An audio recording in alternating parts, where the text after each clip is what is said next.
Hello and welcome back to another video. Today we're going to be covering Man City against Chelsea, the biggest game of the Premier League weekend, which is on Saturday evening. Man City come into this game having lost 4-2 midweek in Paris against PSG, having been 2-1 up after about 55 minutes.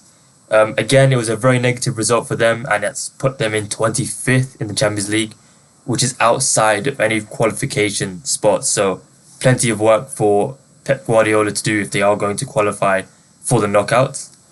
For Chelsea, they had no midweek game, so they have the advantage in that respect that they've had a bit more time to prepare for this game and rest.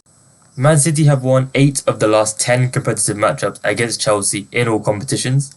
The match before that was obviously the Champions League final, where Kai Havertz scored the only goal of the game to give Chelsea the trophy. But Man City have obviously had the upper hand over the years, but given their sort of slump in form over the last few months, I expect this match to be a bit more evenly contested. I expect Pep Guardiola to go with a sort of similar side that he used against Ipswich in that 6-0 victory. The only change potentially being Doku replaced by Savinho. Doku was obviously absent against PSG midweek. He was not included in the squad for apparently a small injury. It's obviously unsure whether he is to start again, but I would imagine Savinho starts. Similarly, we might see Bernardo Silva come into the starting 11 for Gundogan.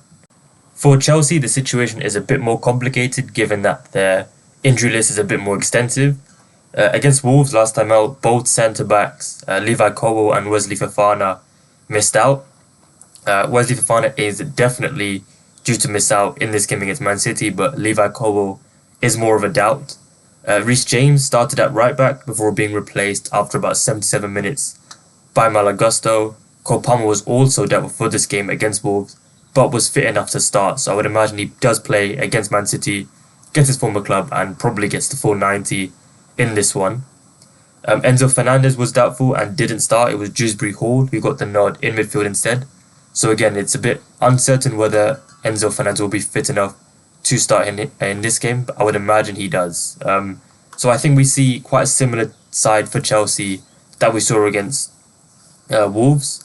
Potentially Levi Colwill coming into the starting 11, maybe for Trevor Chalobah, and most likely Enzo Fernandez will be reintroduced into midfield as well.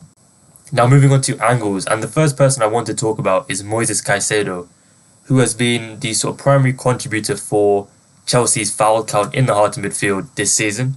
He's averaging 2.0 fouls per game, and he was booked last time out against Wolves. Now, I obviously mentioned Enzo Fernandez is a doubt, and because of that, I would expect Moises Caicedo here to play the full 90, obviously barring any sort of injury or anything like that.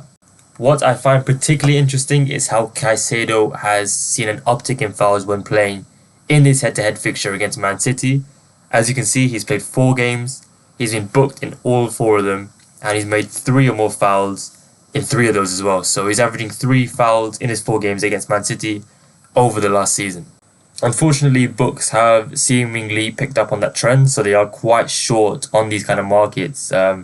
Sky Bet are currently top price for Caicedo to be shown a card. They are just short of 2-1.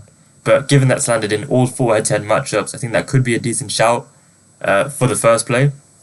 Caicedo to commit 2 or more fouls is top price at 1.66 with Betfair. So again, relatively short, but it does look pretty good value on the surface. And I think if you are looking to boost those odds, potentially combining it with something like Phil Foden to draw a foul could be a nice way to compound that value. Moving on to my second pick, and it involves Reece James.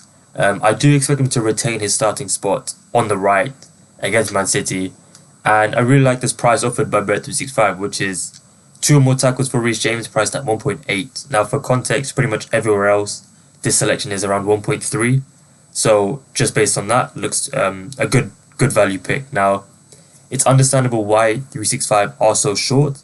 Reece James has played he started just 5 games all season, landed his bet in just 1 of those, which was last time out against Wolves. He's averaging just 1.36 tackles per 90. This season obviously off a small sample size, but the numbers aren't great this season. However, the focus really for this selection is the matchup. If we look into the head-to-head matchups between these two sides over the last season or so, we can see Reece James has started just one of those, but he did notably make 5 tackles before being subbed after 64 minutes. Now, in that game, he was directly up against Jeremy Doku, obviously a player who is very direct in his approach.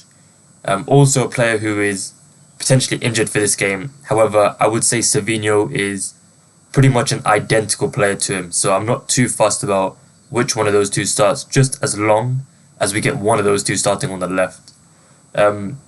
But yeah, going back to the numbers, we can see Malo Gusto has played at right back. In the preceding 3 games, he made 8 tackles at the Etihad last season in the league.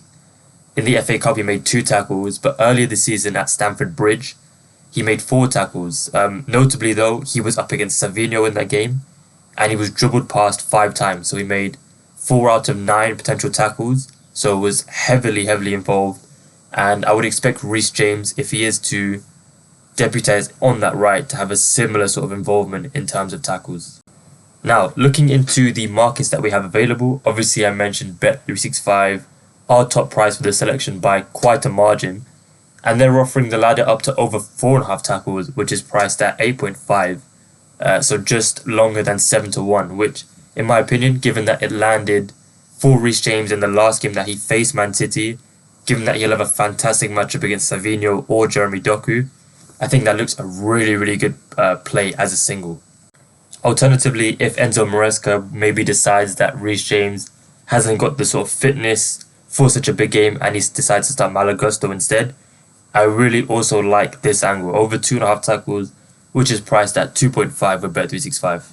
I think in a game like this, between two sort of big clubs, a big televised game, the biggest game of the weekend, I think it's always best to prioritize quality over quantity. And because of that, that'll be all the bets I have to cover in this video. So, just to quickly summarize, the first bet I covered is Caicedo to receive a booking, which is priced at just short of 2 to 1 with Sky Bet. And then a Reece James tackle ladder, with the main line being Reece James over 1.5 tackles at 1.8 and over 4.5 tackles, which is priced at 8.5. So that'll be all the bets I have to cover in this video. Best of luck for anything that you decide to go with. Thank you for your support on this video, and I will see you all in the next one. Take care and goodbye.